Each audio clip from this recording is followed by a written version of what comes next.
Good morning, everyone. My name is Josh Knoll, and if you don't know who I am, I'm the guy behind the computer. And with this video today, I'm going to be going the 8 steps of marketing research. Now, I decided to do a video instead of a Blackboard or, a PowerPoint, anything like that. Decided to do this video because it's a little bit easier to say it on a webcam instead of in person. And with these 8 steps, I really don't want to go into full detail since I'll probably bore everybody to death if this is a 20-minute long video. So, moving on with the 8 steps. Going on with your first step, which is the identification of the problem and statement of research objectives. Pretty much your step 1 is self-explanatory. You need to find out what your problem is and also how you're going to solve that problem. You need to be very specific with your objectives. Step 2, creation of the research design.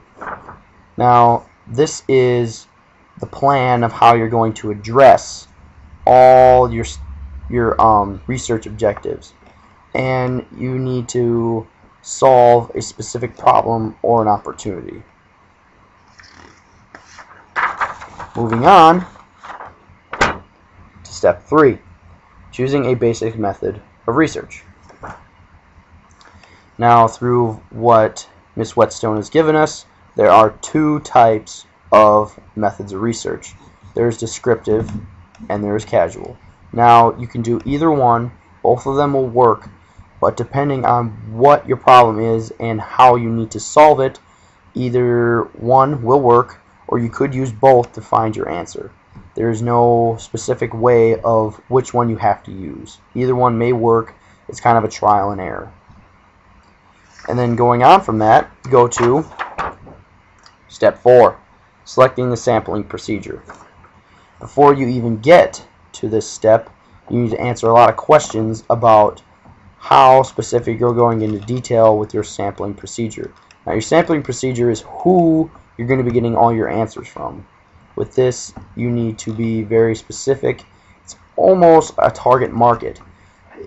With a target market, though, it's saying who you're going to sell it to.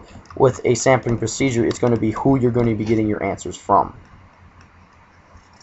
And then after you find your sampling procedure, we move on to step 5, collection of the data. I don't think I need to go into very much detail with this step since it's pretty self-explanatory. Collection of the data, you need to make sure you get all your data from as many people as possible that are within your sampling procedure. If you go from outside the bounds of your sampling procedure, you may not get the answers you're looking for. But getting answers from your sampling procedure and as many as you can will very, very much benefit with your next step, and also with step 7 and 8.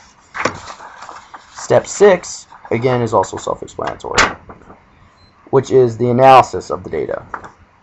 Again, I don't think I need to go into much detail with step 6 since you're taking all the data that you collected and you start categorizing it and you start processing conclusions of what data you collected and also answering questions from your research objectives. After you've analyzed all your data and taken it onto a report, you go into step 7, which is writing and presentation of your report. Now, with this, just like I said earlier, you take all your data, you've collected it, analyzed it, come up with conclusions. Now, with this, you pretty much start making recommendations and conclusions with all the data you collected. Now, some of this stuff may be a little bit more challenging to come up with, but you have to very much make a decision of what's important, what's bad, what's good, and also you have to pretty much decide when you give this report to whoever it may be a board of directors or your partner in a company, but when you do this and you present it, it has to be very specific of the problem and also answering all your objectives. You can't leave anything out. If you do, then there's always going to be a loophole and it may not work to your benefit. After you've given your presentation and step 7's done, you move on to the next one. The 8th and final step, which is the follow-up. After you've given the report and you've given it to whoever it may be, there are pretty much two ways to go with it. You may either follow up with the research and they may say, yes, let's continue with what we're doing and be behind you 100%. And there's the other way, which is with the research that you've given us, we decided to cut our losses, stop what we're doing, move on to something new. Now, either one is very beneficial for the company or may also cripple the company, because if they decide no and you've figured something out that may help, you may have lost the company thousands, maybe even millions of dollars, but also through all the research you've done, and if they say yes and it moves and it benefits the company, you may make them millions more, which also makes you look extremely, I guess you could say, smart, and you can advance yourself moving on into the company because of your research. That's pretty much the 8 steps, and just kind of go through a little summary of it. Step 1 is identifying your problem and being specific with your research objectives. Step 2 is the creation of the research design. This is pretty much answering what questions excuse me, this is pretty much answering all your questions from the research objectives and also being specific about it. Step 3, choosing a basic method. There are 2 types, descriptive and casual, and either one will work.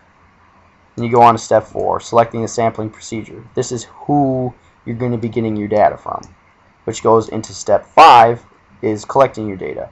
And again, self-explanatory. You just find the data from your sampling procedure and as much as possible. It will benefit you dramatically. Then you go on to step 6, analyzing the data. After you've figured out all the data, you start analyzing it and categorizing it to form conclusions.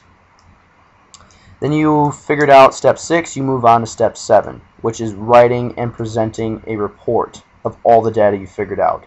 Now, you want to be very specific with the data you have discovered, and you also want to answer all questions that have been given through step 1. And then finally, with step 8, which is the follow-up, you have to pretty much decide, okay, are we going to continue or are we going to stop what we're doing? Again, I'd like to thank you for your time of listening to this video, and I hope you vote for me. Thank you for your time.